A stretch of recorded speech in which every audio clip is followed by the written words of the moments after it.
few things that I saw. I didn't want to stay too much because everything's ongoing, the nuances, and I handle grand stratagems, that would help further end like a racist regime and that thought mentality throughout the world, and people are doing everything trying to slow roll where they can to have that reason propagate, right? So I mean that's the grand strategy, increase democracies, right? As Alexei was saying, NATO needs to be reformed, and I think that's one of the greatest things because either we expand or contract, right? But just really briefly, I mean, once I say this, it's basically common sense, and I know, like the delay of me stating it until it really gets into people's ears, and they're able just to like discern, let the connections make in their head, and they're like, okay, yeah, that makes sense. We need to further that, right? That's it's for Ukraine. So I think the first thing I have is when that dam blew, it really created a situation for Russia that just expedited their downfall because now they can't really defend on that side of the on the river and the bank. And then as the water goes down, it's going to get stiller and stiller, right? And the height of summer, it's going to be. So when you have a river going down, water's going to flow out one way, but it's also going to go down to the bottom of the channel. So and it's all on the water table, right?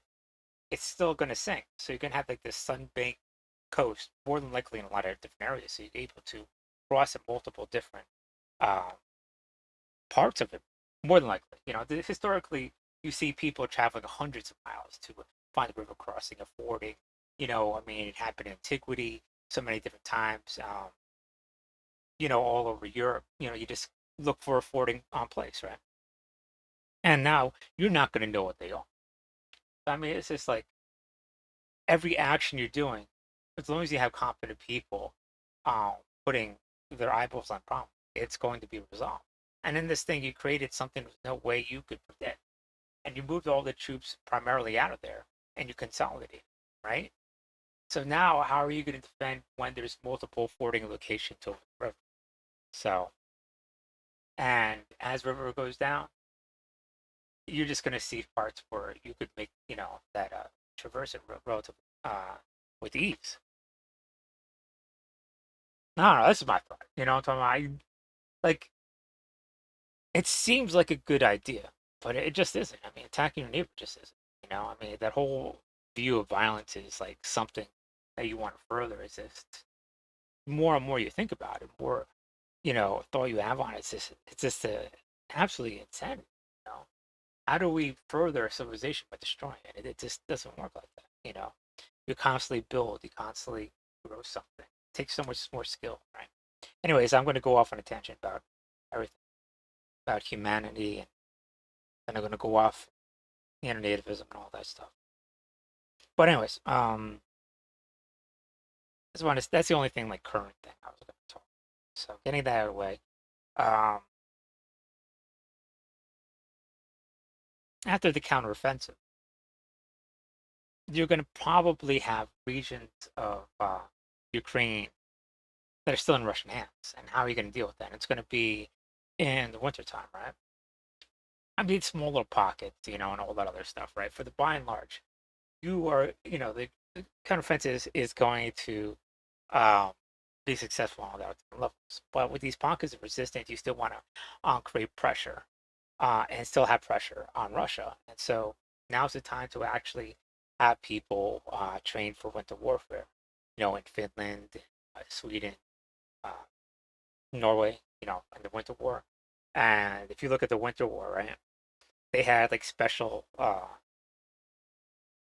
snow fortifications. And I mean, I don't know how relevant that is now, but it's more of a World War II type of fortification.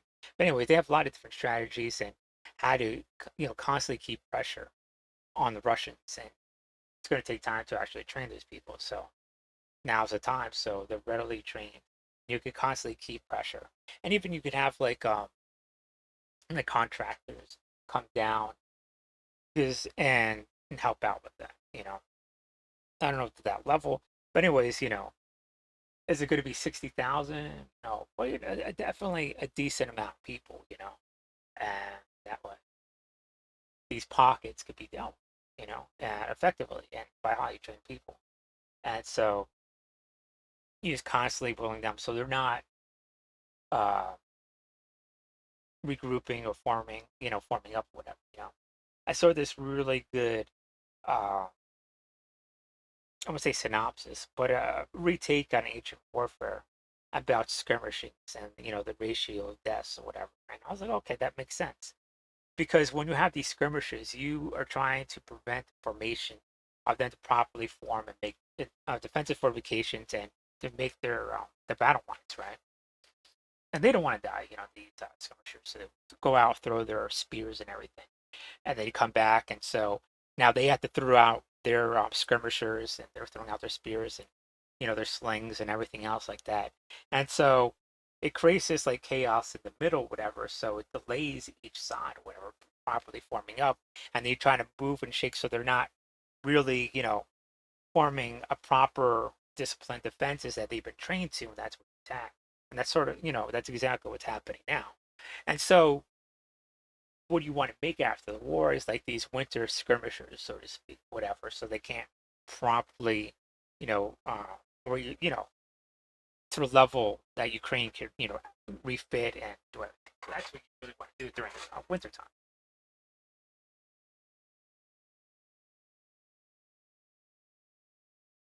Turn off the fan. 1 second. And so that's what's happening now to a certain extent. I mean, the offensive is going to happen. Going to happen. Everybody, and stated like several times, in the news, like moreover. So right now it's just information that's already out there. So we have people right now basically scoping out the defenses, making sure that most dangerous things are taken away. Basically, the equivalent of the skirmishes again, pulling out those stakes so the cavalry could charge in, filling in those trenches or whatever, so the cavalry could jump over it. Those type of things. Akin analogous to that's not exact or whatever, but trying to find out where the proper place to attack it. And some people's like, oh, that's the main attack, and I'm just like, I'm not saying nothing, but now it's pretty much straightforward, and these things get elongated out, so it's just the very beginnings of the attack, right? So don't de-emphasize those initial need for always constantly having pressure. You want them more qualified and trained than you're trying to force movement and everything. So, and the only thing I want to add to that is that these free Russians and Russian nationals going in, you really want to move vehicles, you got to take out vehicles quick. So it's one thing they probably need to do. And then you got to make a judgment call on like how many resources do you want to devote, to that and the other.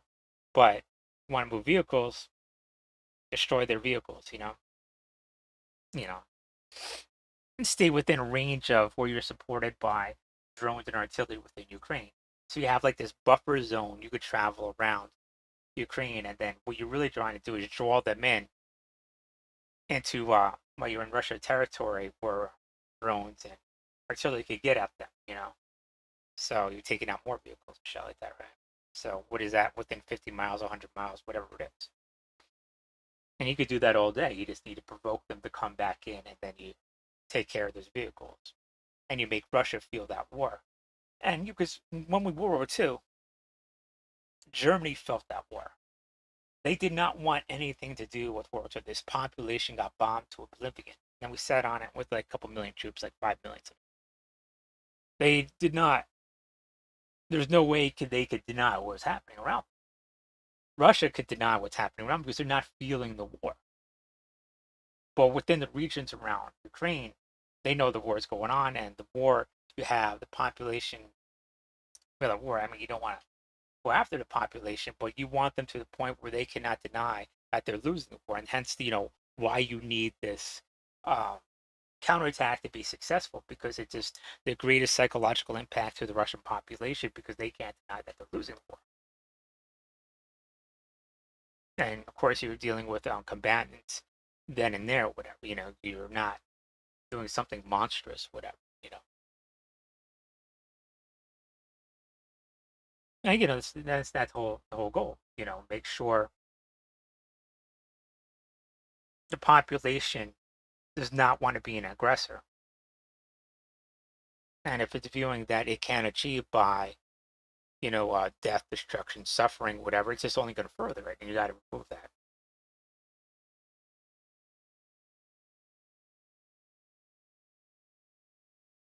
Okay, I guess one more thing about, I wouldn't say really current, but we all see that it's now getting deeper and deeper into the Russian defenses. And I'm going to leave this part out or whatever, but it's going to be successful. I'll leave it there. But I did see like a report something about the Russian forces going in and recruiting some Russians on a bus, yelling out, "Ah, anybody want to join the Russians?" And like one person stood up or something like that. I'm like, well, that's a good for a start. I think just a little bit more thought. I mean, because you get into psychology of peer pressure. I wouldn't say that exactly, but if only one guy stands up, no one else is going to. I mean, you could start a cascade, and then everybody does, and I guess maybe that's what he thought. But if you pull people aside, be like, look, this is what we want Russia to be at. We're not trying to destroy Russia. We're trying to make it a democracy for you, lead yourselves, and make it a better place. And you be more transparent and honest. I think pull them aside and you speak to them, you probably get more people like that, because you got to look at it this you know it's a simple thing. I'm not trying to overcomplicate it, because people try to overcomplicate a lot of things in life, whatever. It's just like by really, it's annoyance, because then you're just trying to make these divides where this person cannot understand, these people cannot understand, and you're trying to make these bonds where people can understand, can talk, can have a discourse, can conversate or whatever. But straightforwardly speaking, if you got a Russian that's fighting Ukraine, and now you have to give them back, right? He's gonna more than likely fight for Russia again. So now you got that one person right there fighting. So now, if you get that Russian and you convince him organically and naturally to fight for you, not only did you take one away from fighting you, you're adding one to your side. So it's a twofold thing. I wouldn't say it's exponential, but it's literally you having roving double the amount of manpower from Russia. So put a little bit more thought into that.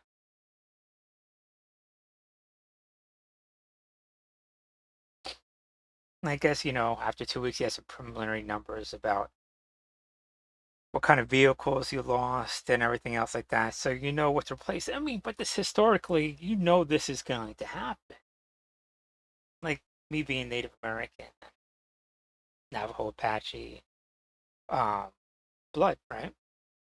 Our people went into war against, the U.S. Army, Mexican Army, against Comanches, everybody else, themselves, and everything else like that. They were going on to, why would they always steal horses? Think about it. Why did they always steal horses? Why did knights always have a squire with a few horses? Because they got shot from underneath them. So you have to go into war with a couple horses. The same type of thing. The horses, the vehicles get shot, disabled from under them. You got to get into another one. You know. I mean, so you want to focus on real stuff. So I mean, if 10 get taken out, give them in a week, give them 10, 20. Because now it's just like the skirmishing. You just don't know. At least you have the preliminary numbers to go off. You probably shoot for 150% week, so 15. As at least you make back those vehicles, because sometimes they don't want to replace and all this other stuff. But shoot for double the amount, right? And more buying, clearing stuff and those attachments. Because you can't have one, you gotta have a backup, and you gotta have redundancy, right? Anyways, that's my thought. I'm gonna go off on that. I start thinking about normal stuff, the current stuff, thinking the bigger picture, making a better world, lessening suffering, lessening death. You know, okay, let me reset.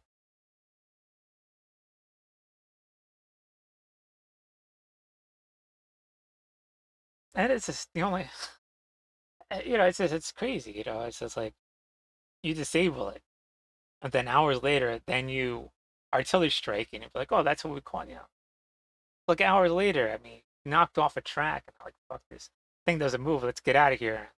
They're back, and okay, it's just real stuff.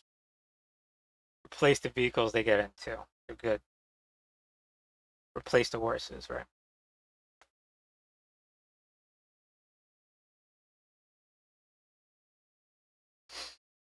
I guess after the counteroffensive, so you're going to create a scenario, and you already start seeing it in Russia. They're going to start thinking about the Russia after the war, and you have not just the people you could recruit for on the Ukrainians for Russia and to fight against Russia, whatever capacity. There's people that go back. They're going to basically reach this threshold where they've seen the worst of what the world could throw at them, and for all intents and purposes, they're not going to be afraid of Moscow. So they're going to be in the far reaches of Russia. And Russia, I mean, Moscow is going to be telling them what to do. And I'm like, I won't be listening to all that. We should be deciding for ourselves what we should be doing. But this creates several different problems because and there's no way really predicting. You could say, well, this all goes to what I predicted or, what, and treat people like some kind of algorithm or whatever. I think that's very, I wouldn't say it's dangerous, but it definitely can be. But you could definitely look at the human condition and just be like, look, there's, they know they can handle themselves. Here is a entity so far away, disconnected from reality, telling them to go fight and die, right? And you could say, well, they could, be revolutionary and totally ask for their independence or have a military force that could create the military independence. And that's definitely the case but moreover, they definitely had the strength to state that Russia should be a democracy. So all out independence versus, another region adding on to Russia should be a democracy, two different things. So I could definitely see that pushing more Russia towards democracy. And technically speaking, on paper, and that's where I really want to get away from because we live in a society where we want to technically state something. We build off these tangential thinkings and we use that to persuade people to create this false environment. And that's very dangerous because, you know, when people cross referencing the truth, that could just be taken away from the people once they look into it at the time and everything. So, but asking and pushing and demanding your independence is something very plausible than outright, arresting all the Russians in your area and having some kind of military engagement, removing them from the far reaches of Russia. It's definitely possible to do. Will have the military capability as this war goes on and more people go to the far reaches of Russia. Yeah. So it reaches a tipping point.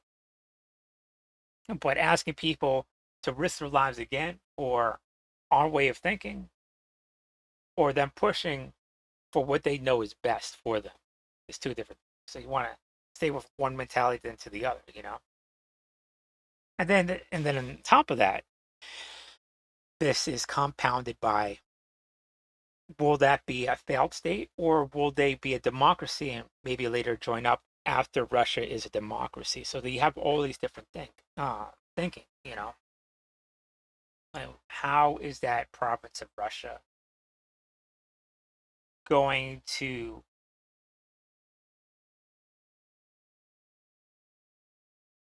as a collective entity, see themselves within Russia? And that is always going to be like a dynamic thing, and you got to be attentive to that. And you could guide them as opposed to coercing. So, but one of the key factors that is, you could have more of a influence, but point of authority after the counter, or that, or the successful counteroffensive. So I'm not really want to push one way or the other, but you have real substance things happening in Ukraine winning, and that will have additional effects.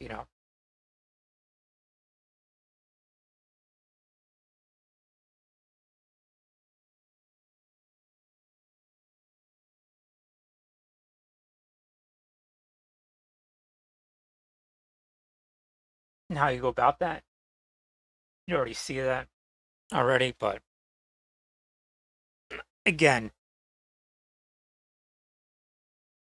you just don't want a failed state in Russia, and that's what I'm more concerned with. And so it needs to be talented, with a lot of thought, and I think we should start having that conversation. What's the best for some of these places? And that's what I was basically getting to after, and that's everything in a nutshell. I got so much to do. I mean, there's so many brilliant people looking at this problem. I just wanted to go over a few things that I could, I saw where I could help out. I mean, but there will be places to cross, and horses getting shot from them, replace the vehicles. Um,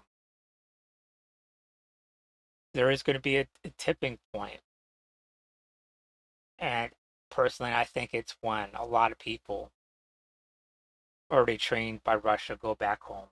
They're like, there's no way you could hide, the disaster in Ukraine.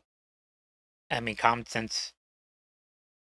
If a huge country could only get that much of Ukraine, I don't know. This thing is just absolutely insanity to begin with, whatever, and try to put, you know,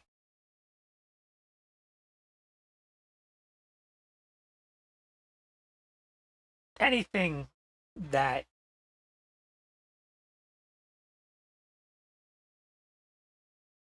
benefit that the world could get from this conflict is the only thing that it, like every other conflict, it should be the last conflict. But should we put ourselves in a position where we can lessen that? And it has to be through the UN, and we have to restructure it. There's no, because the argument's going to come up and again, the war to end all wars. We've seen so much death, and how many times we have to relearn this? Like, so we're reinventing the wheel. It's like, if we want to make lives better, we want to higher the standards of living for everybody, and war's not going to do that. Commerce, economy and business and communication.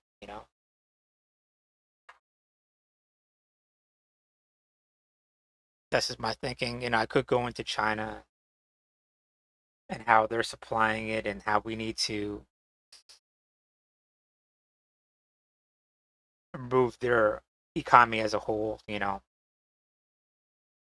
I mean, if you get in raw materials for a penny, and then you get told to make all that stuff and sell it for $1, you literally are like 100-folding the amount of money you just, spent on. I mean, it costs, manpower to actually make those manufactured goods or whatever, and you're still undercutting everything we have, and especially China in a nutshell.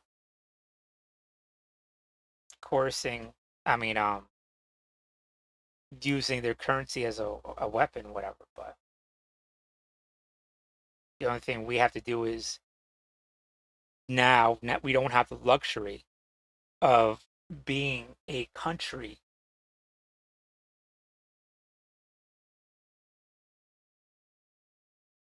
that could help out other economies at our expense.